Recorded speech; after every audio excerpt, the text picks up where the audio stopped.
Hi, everybody.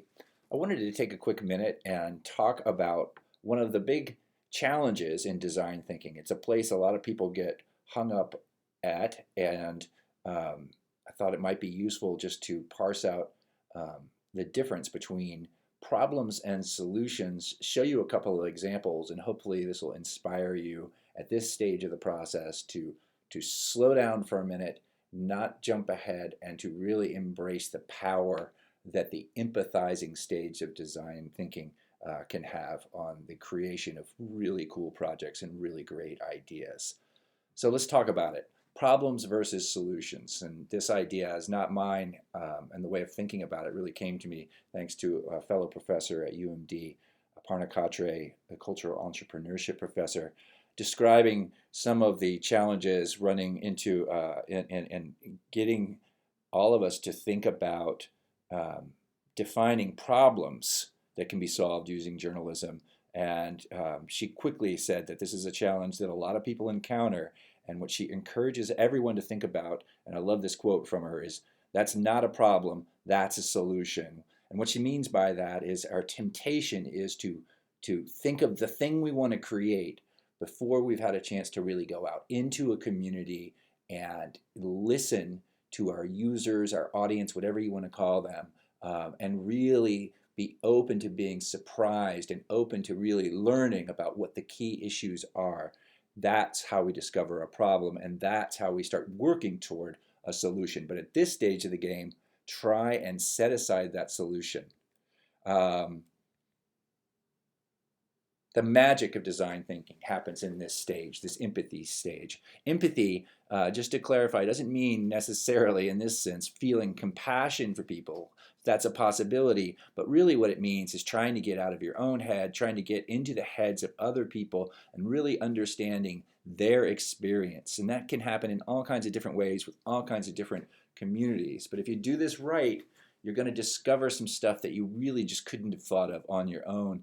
And the only way this is really going to happen is if you're going to open yourself up to being surprised and allow yourself to really ask great questions that are going to allow you to listen and understand.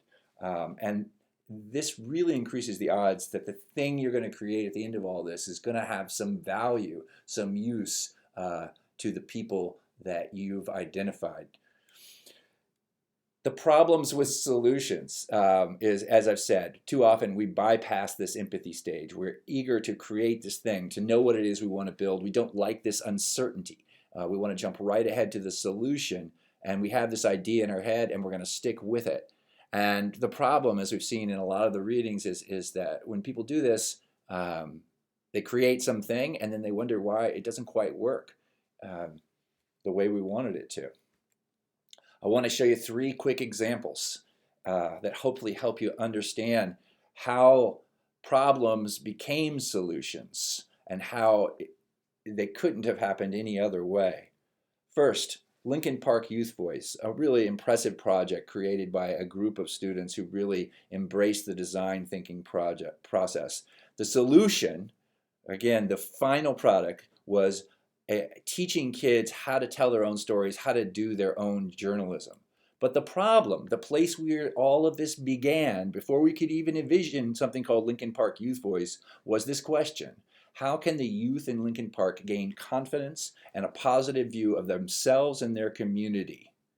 That's the question we started with, and that came through talking with all kinds of different community members in the Lincoln Park neighborhood. Another example, One River Mini Stories. The solution was an amazing year-long collaboration of storytellers from all across the St. Louis River region in Minnesota and Wisconsin. What happens when we encourage all the storytellers in one region to turn their attention to one topic? Well, what happened was an amazing collection of stories and videos and art and plays and etc. But how did we get there? It began 2 or 3 years earlier when we started to ask a pretty basic question, which was how can we encourage greater collaboration between both professional and amateur storytellers and journalists in one region? That's where we began. It took lots of discussions and lots of meetings with lots of people to decide that the St. Louis River and that project was the solution to that question, to that problem. This wasn't a formal design thinking process, but the students involved had all been exposed to the design thinking process. The solution you see here is the BARC, a complete rebranding and re-envisioning of campus media here at the University of Minnesota Duluth, a digital first endeavor that has a high quality print product that comes along with it.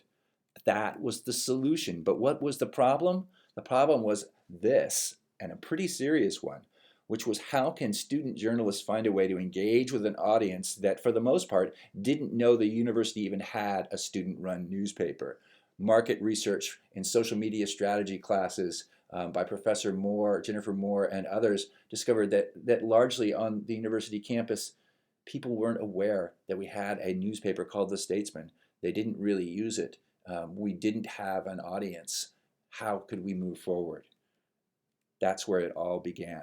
So 3 examples. I hope that helps you understand the importance of just slowing down, and that none of these solutions would have happened if we would have just leapfrogged over this important process and really thought about our users, our audience, and the empathy stage of things. So what are you going to do now? Now what? For the moment, what I want you to do is take that solution you're so in love with and just set it aside for a minute and give this design thinking process a chance. Get out of your own heads, get out into that community. Identify something, and a group, a topic, a thing that you or somebody else is passionate about, or something people are not passionate about can be actually a really interesting thing to explore, and use the techniques of design thinking to engage with users, community members, whatever you want to call them, and empathize, empathize, empathize. Come up with not just one problem, but a bunch of problems. See what you can discover, and if you surprised yourself, then you did it right. I hope that gives you some confidence and some excitement about this stage of the process. It can be a little uncomfortable, a little unsettling, but it can be pretty powerful. That's what I got for you.